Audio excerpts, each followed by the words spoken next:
Yeah,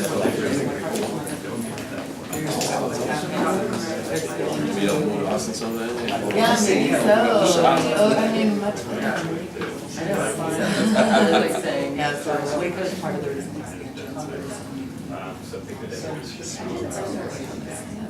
Yeah, we've got, what's that one place out of George's? That's the first restaurant we went to out there. Yeah, because everyone kept telling us about Those chicken bacon. we got the chicken from it was great. Yeah, no. You know what? Fort Worth. Good morning, everybody. Ready to get started? Yeah. All right. We got a special announcement from NewCo.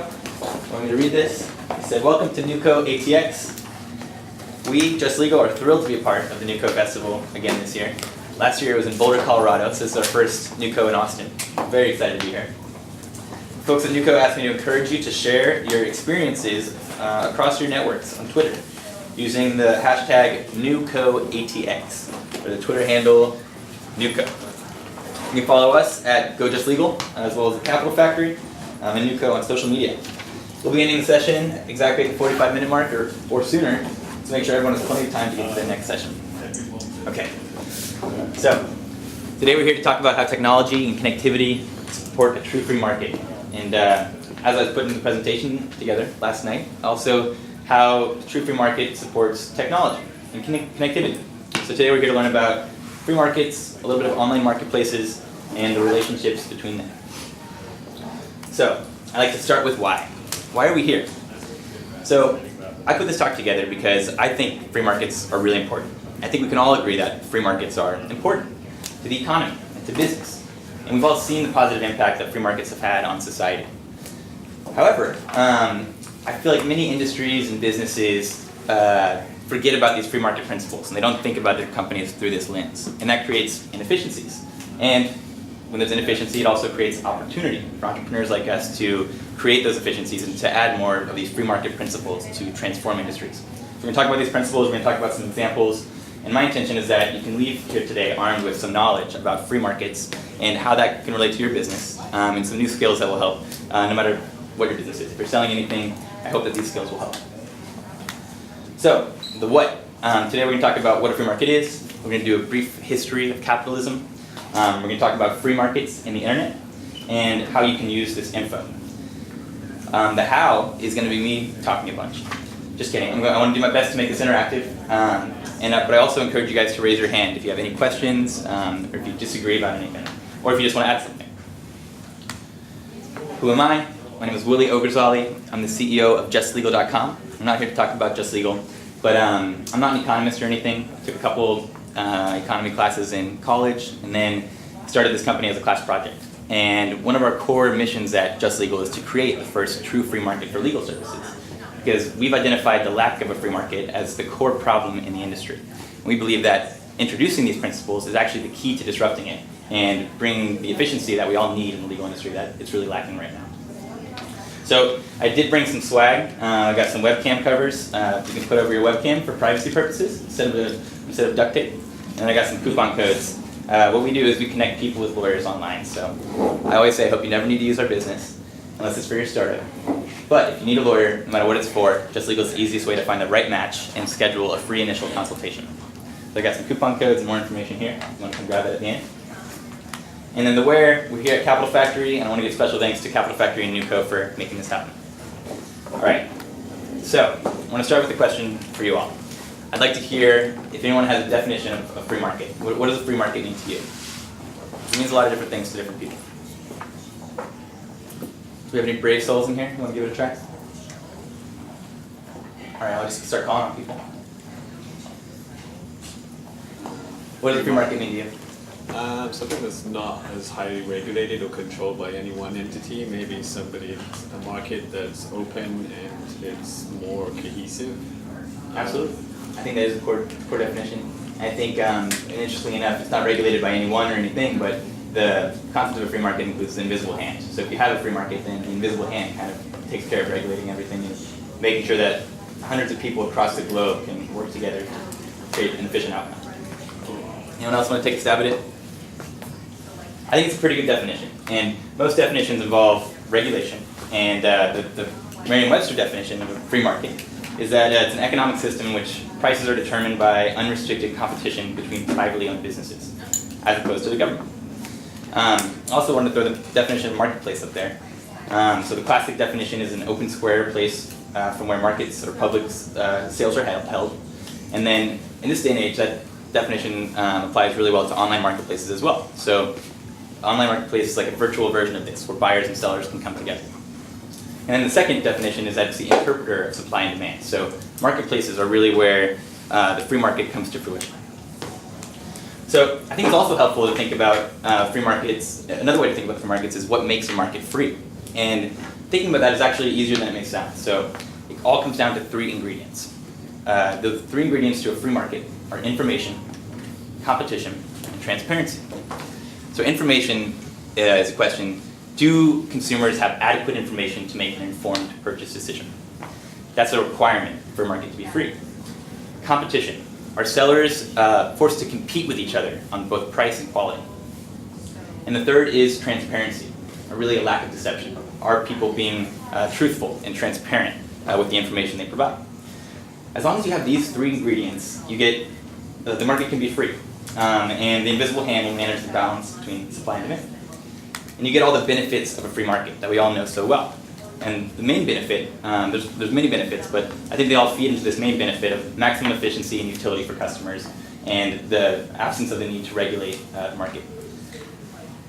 So I want to stop here and say I'm not an anarchist, I'm not against government, I'm a capitalist. So capitalism doesn't mean that there's no government involvement whatsoever. In fact, capitalism does mean that there is some level of government involvement, not just in society, but in the market. So the reason that we need government to regulate the market is that if a free market's left at its own will, then we end up with these market failures, externalities, tragedy of the commons, monopolies. And so it's the government's role to prevent these market failures with regulation. It felt almost like you had 2 definitions of a free market. One is not having the government involved, and the other one is information, transparency. Those feel like 2 almost competing definitions. So I could see a role for the government in actually helping the latter to happen. You're right. So I titled this presentation Free Markets because that's a term I use, but like I mentioned earlier, there's a big range of what free market means to people. And really what I should have titled it is capitalism, because I do think that there is a need for some degree of regulation. And my definition of capitalism is the government's role should be encouraging information, competition, and transparency, and preventing these market failures. Yeah. So that's my definition, but there's a big range of government involvement. But I should have said, yeah, we're talking about capitalism, so some degree of regulation. And what's interesting is with the online marketplace, you actually have the ability to also kind of be the regulator and control the balance of supply and demand and be the enforcer of preventing these market failures and promoting efficient information, competition, and transparency. And those are really the ingredients of it. So here on this next slide, I realized that as I was putting this together, this presentation, and free enterprise and capitalism are kind of interchangeable terms, but that's really what we're talking about today. It's free enterprise as opposed to just free markets. So I probably use that term somewhat incorrectly. So thanks for pointing that out, Jason. So that's what we're talking about today. And to help it all make a little sense, I want to go through a brief history of capitalism and how we ended up here. So capitalism, before capitalism, we had feudalism, which is like serfs and lords, basically. So lords ruling the lands, serfs growing the food for the lords and getting just enough to survive, basically. And this had a lot of problems. So not only did this cause resources to be allocated very unfairly, even more unfairly than today, but there was no incentive for anyone to innovate. There was no competition between these lords. And therefore, there was almost no innovation. So these were the Dark Ages. And it eventually led to rebellions because it was so inefficient. And next, we had mercantilism. So feudalism kind of paved the way for mercantilism, which is kind of a blend between feudalism and capitalism on a more national scale. So this is entire countries basically working to amass as many resources as they can, like silver and gold, and competing with other countries. And it led to imperialism, trying to conquer lands, and ultimately led to Europe's discovery of the Americas. But this had a lot of issues as well. So one of the main issues is that wealth isn't fixed or determined by the number of resources, like it was in mercantilism. It's actually produced by a combination of resources, human labor, and innovation. So that was a core issue because prices were dependent on the amount of wealth, which they really shouldn't be. Also, feudalism was missing out on all the benefits of trade and specialization. So nations were really focusing on producing everything themselves, and they were against trading with other nations. Whereas trade is good, because if France specializes in making wine really well, and Switzerland specializes in making chocolate really well, both countries are actually better off if they specialize in producing one or the other, and then trade with each other, as opposed to trying to produce both. So it was not an efficient allocator of resources, and again, wealth disparity was even worse than it is today. But this paved the way for capitalism. So we all know Adam Smith is the father of capitalism, and he was a big he was very against mercantilism. And his version of capitalism described a society with zero interference from the government in the market. So really a true free market, laissez-faire. But he didn't believe in no government whatsoever. He thought that the role of the government should be to manage an army, to protect from foreign invaders, like aliens, and to manage a police force, as well as a court system, which would enforce contracts, settle disputes, and punish criminals according to objectively predefined laws. So capitalism was embraced by Europe, and over the past 200 years, it's really proliferated across the globe. It's gone viral. And capitalism has many benefits. One is that price is actually determined by the market, the balance of supply and demand, and elasticity, and which is basically how much people are willing to pay for anything. Thanks to competition, we can achieve price equilibrium, which is that balance of supply and demand, is essentially what people are willing to pay for it. And it ultimately leads to maximum efficiency and utility for all consumers, while also incentivizing innovation and hard work, which then leads to eventually even more utility for all consumers. So it's really a beautiful cycle that has led us to where we all are today. But of course, there are the market failures that we discussed earlier, and it is the government's job to control these. And as I mentioned, capitalism has a spectrum, but there's always some level of government involvement in the market. And capitalism gets its fair share of criticism as well, primarily for those market failures and for the uneven allocation of resources, which is based on value produced. So some people like that, some people really don't like that. It's controversial. But there's no doubt that capitalism has been a key driver in the incredible progress we've made since the 1800s. It really hasn't even been that long, and we've come so far, and largely in part with capitalism. And then the internet comes along. And in many ways, I believe that the internet could actually be the key to a true free market. Because before, the free market existed in marketplaces. But that's still far away from Adam Smith's vision of what a free market actually means. Now with the internet, we have the ability for many sellers to compete all at once, and for consumers to actually have that information. And with websites like Reddit and the media, we can actually enforce transparency. So we live in a capitalist society. There's no question about that. But like I said earlier, some industries really don't. And sometimes even online marketplaces who really should, they don't. And that creates inefficiency, which is bad. But inefficiency also creates opportunity. And we're all optimists, and that's why we're here. And so when we see inefficiencies, we should see opportunity. So how do we spot the lack of capitalism in an industry or in a website or a company? The important thing to look for is patterns. And it all comes down primarily to regulation. Regulation is the enemy of capitalism and of really innovation. But technology and innovation and disruption are opportunities to fix this. So I wanted to give some examples to give this some context. So some examples of industries that are still very heavily regulated and don't have these free market benefits are industries like the legal industry. Consumers don't have adequate information to make an informed purchase decision. Lawyers really aren't competing with each other because even things like their price are kind of withheld, which is an example of not very much transparency. And even if you look at these online websites competing to help connect people with lawyers, there's a huge lack of transparency. So we identified that as a core problem in that industry. You can see the same issues in the medical industry, the education industry, utilities, and the financial industry, which are all heavily regulated. But here's some examples of more capitalist industries. Restaurants. We're able to view the price online and ratings and reviews really easily. Restaurants are forced to compete to win their business. Flights, entertainment, groceries, real estate. All these industries realize the benefits of a free market. I also wanted to give some company examples to help this make sense. So examples of not capitalist companies would be like Yelp or the taxi industry. Avvo is who is our biggest competitor. Storage. I'd put U-Haul there to represent storage, and the lawn mowing industry. So as you can see, companies, some local companies, like I put Ride Austin instead of Uber, but really companies like Sparefoot and Longstar, if you are familiar with them, were able to create the first directories of all of these individuals that were competing, but they weren't really competing. They were in the same market, but consumers didn't have information about what made the right storage facility or the right lawnmower or the right lawyer, and there wasn't competition, and there was a lack of transparency. So when these companies were able to come provide the information, the competition, and the transparency, they were able to disrupt their industries and realize tremendous success. So if we're not familiar with Avo, can you just tell us about the difference between what they do and what you do? Absolutely. So Avo is the largest directory for lawyers. They really specialize in ratings, but the ratings are actually based on an algorithm. So it's not really accurate ratings, and that leads to a ton of bad reviews and a ton of confusion, and they've from both lawyers and clients. They also do things like practice price regulation. So saying like a trademark costs $250 and enforcing people to charge that amount isn't efficient, and it also creates a race to the bottom.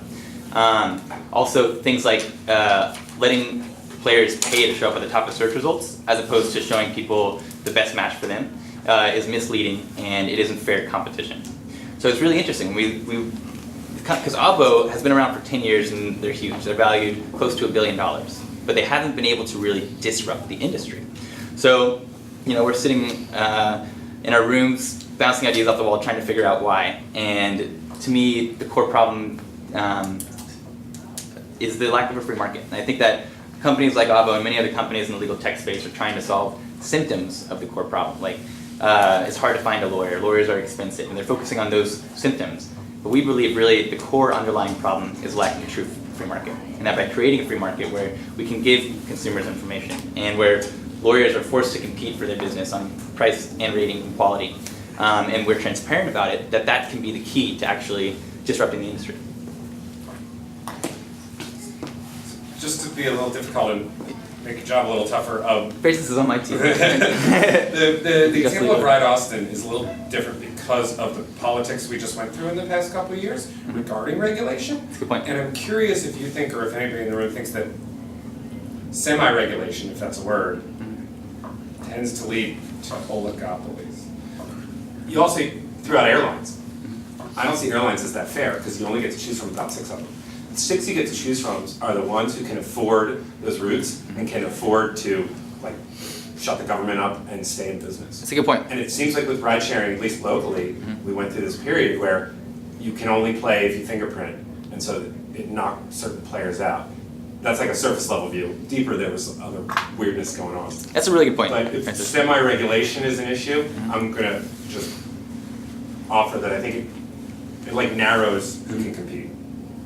I think you're right. And I had Uber up there first, and I said, what am I doing? I gotta support the local Austin companies. But yeah, I think Uber and Ride Austin are interesting examples because really, too, the algorithm is kind of matching supply and demand. It's not like drivers aren't really setting their own price, but you know that the price is fair, so they don't even have to. It kind of takes that out of play. I think the airline example is really interesting too.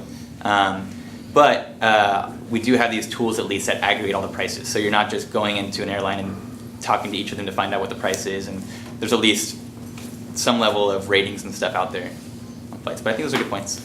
I would agree. It seems to me like regulation follows around the categories where there's more danger.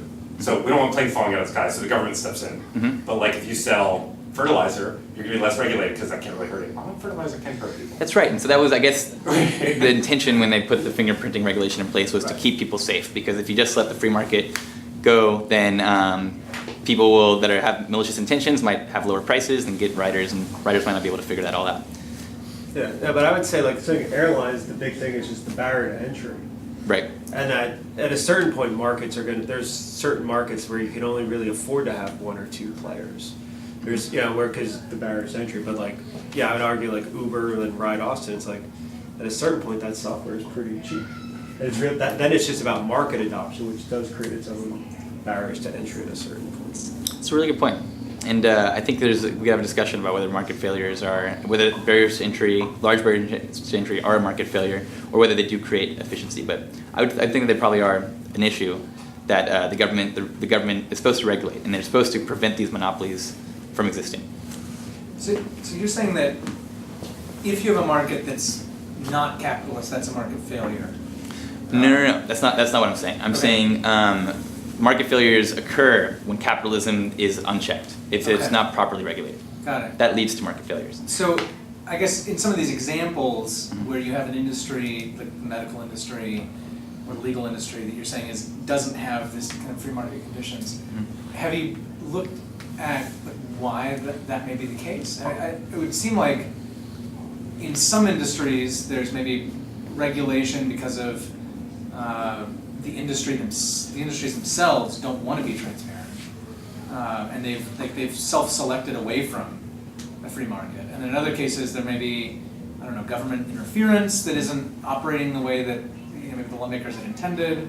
I don't know. I mean, have you kind of classified different reasons why that might happen? 'Cause, I mean, I could imagine, like in the case of medical or legal, it might just be that the hospitals and doctors and lawyers like the fact that there's obfuscation. You know, they I think they that don't makes want sense. people to see what's going on. I think it's a great point. I like to always say, follow the money, because I believe that people act out of their self-interest in a capitalist society. But and capitalism is really in the best self-interest of consumers. And oftentimes consumers are the drivers of disruption because we vote with our dollars. But there's a lot of self-interest on the suppliers when there is a lack of a free market, because hospitals can charge whatever the heck they want for something, whereas in a free market they're forced to lower their costs and decrease their margins. So it's really not in their best interest to do it, and regulations can support that and protect them. And in the issue of the legal industry, a lot of the lawmakers are lawyers, and they're happy with the status quo. They don't really see the need to change it. But that's changing because consumers aren't happy with it. And right now people are hiring lawyers as a last result. And the disruption is also coming from the lawyer side too, with younger attorneys who care less about lowering their costs as much as utilizing technology, because they know that there's benefits. And the good lawyers feel like they have an ethical obligation to provide not only the most efficient services to their clients, but the highest quality services to their clients. So there's pushback on both ends, and that's why I believe that disruption is imminent. And I think that the key is creating a free market. Makes sense. And some of those market failures earlier, I guess I kind of blew past them, but examples of what a market failure is like tragedy of the commons. So we all want parks, we all want global warming to be stopped, but no one's really willing to pay for that. So in a free market, the only value that's produced is stuff that people are willing to pay for, if there's demand for it. And if we wait until there is enough demand to solve these problems, it could be too late. So that's one of the issues. That's an example of a market failure. So any marketplace or any business can really incorporate these capitalist principles. And we do it, the way we do it at JustLegal is we ask ourselves all the time, when we have a big question that comes up in our business, like how are we going to charge, or how are we going to rank lawyers in our directory, we ask ourselves, what's the free market decision here? Because it's such a core principle for our business. And that helps make the decision really clear. We don't practice price regulation. We let lawyers set their own rates. We don't let lawyers pay to show up on the top of search results, because that inhibits competition. And it's not accurate information to clients, and we believe it's not transparent. So when you look at the business and these decisions through the lens, it becomes really clear what the right decision is. And you can also, for us, it helped us to, by looking at our competitors and asking ourselves the same question investors were asking us. Okay, these companies have already tried to solve it, they're already huge. How are you going to do anything different? What are you going to do that's better than them? And we say we've identified the core problem that they haven't identified. And if we can get the investor on board with that, then it's much easier to then get them to bet on our horse. If we did regulate prices and if we let lawyers pay more to show up on top, I think we would achieve some degree of success, just like companies like Avo have. But I don't think it would be the best move for consumers, and therefore I don't think it would be disruptive. I don't think it would be sustainable, because some other company would create it and they would disrupt us. And we've realized too, for a company like Avo, it's really hard to kind of switch to this because they're so ingrained in their model. Their revenue is generated from these lawyers paying to show up on top. And for them to try and change that at this point in their game would be really difficult for them. So, now that you guys have this information, I encourage you all to consider your business, your industry, and your competitors through this lens and ask yourself, where are the gaps? Where is there a lack of information, competition, and transparency? And how can we as a business promote that and capitalize on the opportunity? And ultimately change the world. All right, that's it. I think we're ended pretty early. You can ask questions. I also have a video of Milton Friedman talking about the pencil. It's a really interesting video. He's another father of capitalism, talking about all the people involved in creating a pencil, which I think is really mind-blowing. Really helps put the free market into context. And then we can also talk about marketplaces. So I am curious if anyone in here is working on a marketplace or is interested in maybe working on a marketplace, an online marketplace. Yeah. What industry are you looking at? Just, I mean, sustainability maybe. Cool. So connecting consumers to more sustainable products. Yeah. Yeah. Something that's more organic, that's healthy, that's like natural, like, but I'm open to like anything in that space. So did thinking about information, competition, and transparency in that industry help you kind of uncover some stuff or provide some value? Yeah, definitely. I think there's a lot of challenges with trying to create that, and there's a lot of bureaucracy and loopholes that you have to jump through to get to that point. Mm-hmm. But it's also about finding the right people that are passionate about the same thing and agreeing on some fundamentals that allow everybody to progress. I completely agree. So, marketplaces are really interesting because they have a very unique set of challenges. And you got to attract suppliers and the demand side all at the same time, and keep it in balance. And there's a lot of challenges, like the chicken and egg challenge, like which side do you grab first? So, there's a lot of interesting stuff that we've learned over the years because we've learned a lot of what not to do, and we've encountered all the challenges and try to come up with creative ways to hack it or overcome them. So happy to chat about that, or anyone else who's interested about that anytime. I'm really passionate about marketplaces and free markets, as you can tell. Well, I have a question about your experience. How did you tackle that problem of finding service providers? Because I'd imagine that a lot of lawyers are pretty set in their ways as far as finding clients. You know, you have the ambulance chasers and the other jokes about specialties, but how did you get them to agree to get on this marketplace? Is it just the idea of free advertising or another place to market? So for us, it was a huge challenge because not only is it always difficult to build a marketplace, they say it's 4 times harder than just building a business that sells to one person, but there were a couple reasons that made it really challenging for us. So one is that the need of hiring a lawyer is very infrequent. It only happens to a consumer or an individual a couple times in their life. And so it's really hard to target them and drive the demand to your website in kind of a scalable, automated way. Another issue is that lawyers really hate the idea of advertising, because it's a new thing in their industry. It wasn't even legal 50 years ago. And also, they get, someone tries to sell them lead gen every week, basically, so they're sick of hearing it. And the companies that did it originally kind of burned them. Companies like Avo, if you look up their reviews, lawyers absolutely hate Avo, and they ripped them apart because if they'd created a profile for you that said you're a 3 out of 10 star attorney, and then they tried to kind of manipulate you into claiming your profile, and it was misleading to consumers. So so lawyers, when they hear marketplace or anything like that, they kind of put us in that bucket. So it was a huge challenge for us. We tried early on in the early days. One of the things we did was we hacked one side of the marketplace, or we seeded the marketplace. So what we did is there's other websites that have profiles of lawyers, and that's all public information. So we auto-generated profiles for lawyers before they had even signed up for our website. And then for someone who's looking for an attorney, we could still help you search, sort, and filter and find a great match. And then, although you couldn't book an appointment with them yet because they hadn't synced their calendar, you could still send them an email, send them a message through a contact form. And then we could use that to then say to the lawyer, hey, people are looking for you. Here's a free lead on us. If you want more, why don't you claim your profile and sync your calendar? And that worked all right, but it still didn't help overcome the negative perception that lawyers had with marketplaces. So now we're taking a very unique approach. And what we've realized is that the technology we built for the marketplace actually works really well off the marketplace. So specifically, what's really compelling right now is our scheduling. So every lawyer still needs to get business, and they all have websites. But right now, most of them have a contact form, which is old school and inefficient, and it leads to a lot of drop-off, and it's a big time suck. And if you're spending any time or money on marketing, you don't want to just drive people to a contact form. So the scheduling is something that's really easy for them to add to their website, and it instantly provides value. And we're doing a better job of selling that than selling the marketplace. So, and then once we've got them excited about the scheduling, they see the value that it provides pretty immediately once they add to their website. We can say, hey, you see you have some empty hours in your calendar. There's people looking for your type of lawyer in your area. Would you like to make those empty hours available on the marketplace at no risk? And that's a much better sell. Then we even took it to another level. So we think we're exploring a new business category that no one's really talking about, but we think it applies to a lot of other businesses, a lot of other marketplaces that are trying to overcome these same challenges. And we're calling it marketplace as a service. And basically, we realize that all these other miniature marketplaces exist out there already. So everything from a lawyer's website to a law firm's website to a lawyer referral service to a state bar association. They're all trying to connect people with lawyers online. They're trying to sell their services online, but they don't have the technology to do that. They lack technology. They need the same stuff we built for our marketplaces. They all need a directory and search, sort, and filter, and profiles, and scheduling and intake. But it's really, there's no one selling that off the shelf. And it's the solutions that are out there are mostly one-off, custom developed, really expensive, and really clunky.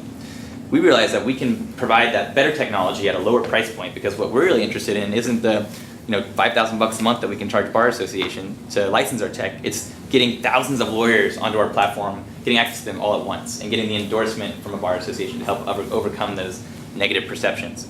So that's something that's new. We're talking to 2 state bar associations right now and 2 lawyer referral services. But already we're seeing really positive early signs. And one of our strategic partners, that's been kind of the key to them being really successful in the legal industry, was partnering with all these bar associations to then get access to the lawyers.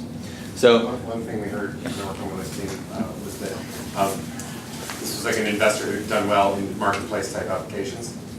You need an unfair advantage on the supply side or the demand side. If you have neither, we're not going to invest in you. So the unfair advantage is we're providing value to lawyers so that they sign up, so that demand is there. Now we can go out and do the marketing task of getting supply. And for some companies, it's the other way around. We can get all the supply packed in through these partnerships, and then it shouldn't be hard for us to go get vendors. But if you have neither, it's awfully hard. So our marketplace is live, people are connecting, and we're making both sides really happy. But we realized that just selling the marketplace first was going to be an uphill battle, and that would create a race to the bottom. So this approach is what we believe it is. Our vision is still the marketplace, but we believe the SaaS first and the marketplace as a service is the fastest way to grow that marketplace. We think that it could be another key to winning where a lot of the other our competitors have failed. The bar associations do not like ABO. When we were at the ABA Tech Show, that was the keynote speech, was the ABA interviewing the CEO of LegalZoom, Rocket Lawyer, and ABO on stage, and really interrogating them and kind of being very critical with their line of questioning, because they do not like those companies. We say to the bar associations, look, we're not trying to put you out of business, we're trying to support you. We're on the same side of the table here. And so they really like that. Thanks.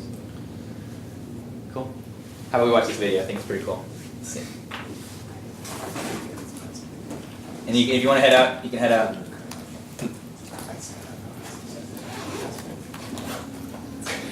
This video blew my mind.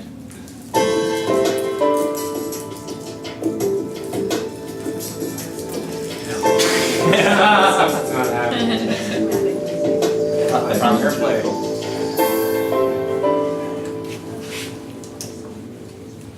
Look at this lead pencil. There's not a single person in the world who could make this pencil. Remarkable statement? Not at all. The wood from which it's made, for all I know, comes from a tree that was cut down in the state of Washington. To cut down that tree, it took a saw.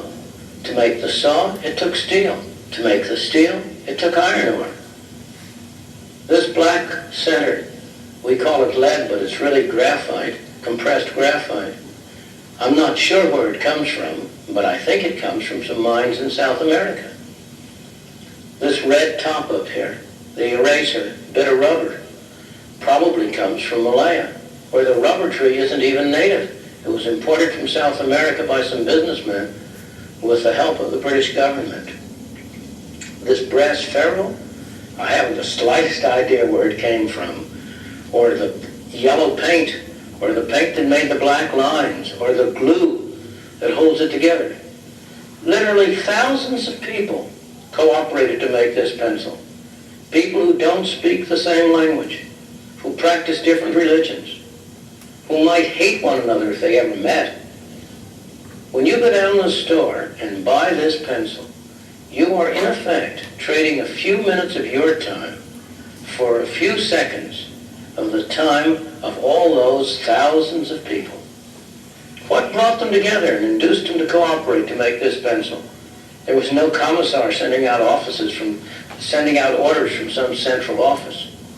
It was a magic of the price system, the impersonal operation of prices that brought them together and got them to cooperate to make this pencil so that you could have it for a trifling sum.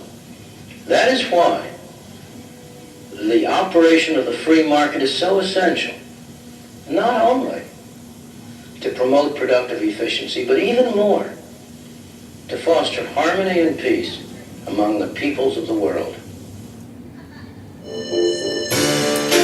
Cool, dude.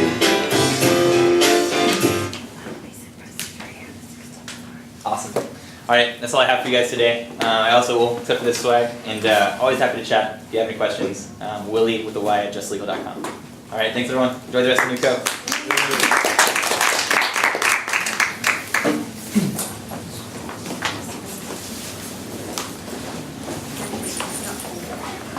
Of course, my pleasure. Hey, would you say a company that would be on the capital side would be Zebra? Zebra as a capitalist company? Yeah, absolutely. You've heard of them, right? Yeah, I've met Adam, really cool dude. Yeah. I was just, when you were talking about this, I was like, that's kind of exactly what they did. That's a great example. I was trying to think of other examples earlier, but car insurance I think is a really good one. Yeah, because that was a total, it's a mess, right? Whenever you need to get car insurance, and they simplified it and Absolutely, yeah. That's put a great put some transparency to it, kind of similar. You guys are based out of Colorado? We were, and then we relocated here for the Capital Factory Accelerator. Awesome. So we're right over. How many employees are you guys at? We're at 9 right now. Yeah. Have you guys ever talked to us before, TriNet? TriNet, I'm familiar with TriNet. Right now we have another, our COO runs all the benefits, and we're using some local consultant. So we have, right now we're covered. Okay. Well, I'll reach out and maybe we can chat in case you guys get it. We've worked with I've heard great things about TriNet. Yeah, there's 4 companies that were just on the A-list awards that were our clients. So I don't like to kind of brag about them, but we're definitely about scaling and about growing with you guys and stuff like that. So What size companies do you typically engage? usually like 10 to 30 is the sweet spot, but we go as big as Yeti. Yeti's one of our clients here in town. So Awesome, cool. all right, We'll be there soon, hopefully. Yeah, nice to meet you. Yeah, you too, Good Jesse. stuff. Thanks for your time. Yeah, my pleasure. Thanks for coming. I get so cold in here. Yeah, I only wear my jacket inside. That's pretty funny. Here, I'm gonna give you my card. Definitely. We work for, with a PR agency, we actually work for a few marketplaces now that I've never really thought of it in that mindset before, but I work for a construction equipment marketplace. I actually work for an expert witness marketplace in the legal side, so I'd really love to talk to you a little bit more about what you guys are doing. It sounds like you've got a good disruption going on. Thanks, Matt. Yeah, I'll reach out. Chat. Always, yeah, definitely. Sounds great. Great to meet you. Hi, I'm Daniel. Very nice meeting. So we're an AI company trying to disrupt the recruitment market. So we're trying to possibly get into... That's the market that needs some capitalism. Yeah. Right. So right now we kind of, need to have some lawyers. We are in Houston right now. We're trying to kind of get to... Oh, I have a great lawyer in mind for you. You can lawyer. IP. IP? Yeah. We like pretty much with the company documents to IP. With IP, you're talking more patents or like trademark? Okay. Algorithm, yeah. Because we are developing a predictive model algorithm that's going to like really disrupt the recruitment market as a whole. Awesome. So that's the patent that we need to go into. But hey, I'm planning to come for the accelerator programs. Cool. So you guys are already connected with the accelerator, right? Yeah, we're part of the program. Yeah. August 11th. So that's the one that but I'm also working on the AI challenge as well. Cool. It's coming Nice. in 28. Good luck, man. Yeah. So I'm passionate about AI too. I do a web series on AI in the legal industry. So it's really interesting. Right, yeah. So we're trying to revolutionize the recruitment industry. So. Cool. Yeah. That's awesome. I hate traditional recruiters. Yeah. Oh, yeah. With the ones that we work with are actually really cool that they help connect us to developers in Mexico. And because of that, there's an inefficiency in the market that they're kind of capitalizing on. We're able to get rockstar developers for like, they pay like $40K a year. Right. Whereas they would cost like $120K a year. Right. So my background is pharmaceuticals. I've been a scientist at Amgen and Pfizer, and also been a recruitment, not a hiring manager. I have had a lot of business experience with HR. So I just wanted to cut out the middleman, the HR, and just connect the employer to the candidate right away. Totally. No more HR. And like intelligent matchmaking? Yeah. Like So eHarmony?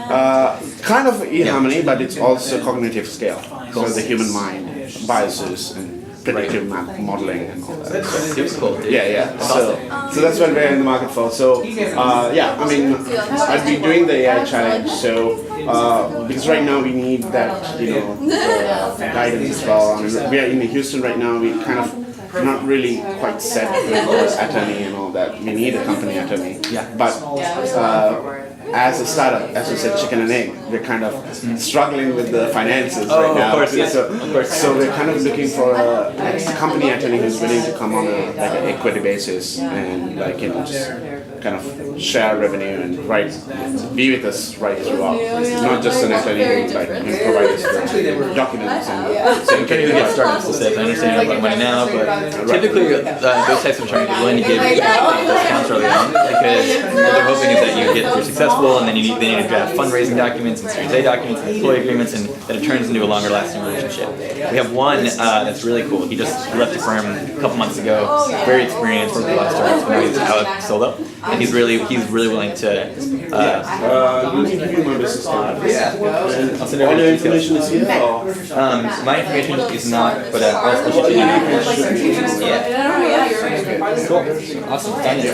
All right. Pleasure meeting you. Yeah. Best of luck with everything. Yeah, thank I'll you see so you around much. here. We'll be here. See you around in here. August. Yeah. In August. Yeah. All right. Thank you. Put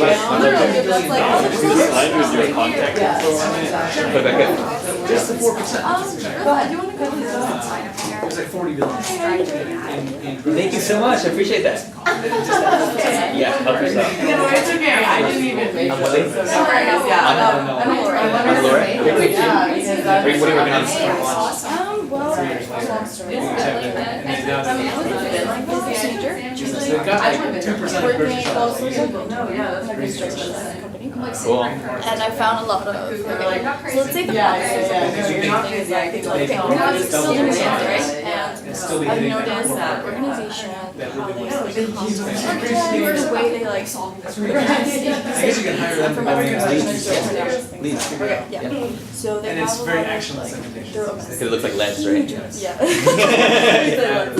Oh my god. Huge mess. And Either like make your products asked, do like, that hey, thing, we have this or program, you just why do we have marketing just message. one where like you can put everything in it and you can like do it by itself? No, we have to do it manually because this manually. So it's like a mess. And you think like the huge companies, like the ones that are Presence of local community. like you would think they would have it. And so, you know, Figured out. Yeah. It's pretty surprising, right? Yeah. It is, and so A lot of inefficiencies there. you can go out and So you're trying to fix that? literally I'm just, trying. Cool. I'm learning. I'm trying to learn as much as I can. you know, and Yeah. So that's another, because it sounds like what you're thinking about here, is like a SaaS-enabled marketplace, which we think is really interesting. That's like, because you're gonna have different types of customers. You'll have the architects, contractors, you can identify suppliers, all those people that need to come together, and there's some sort of technology that needs to facilitate that. So, one of the things we realized, and that a lot of other companies have used other marketplaces to be successful, is they've created vertical SaaS technology designed specifically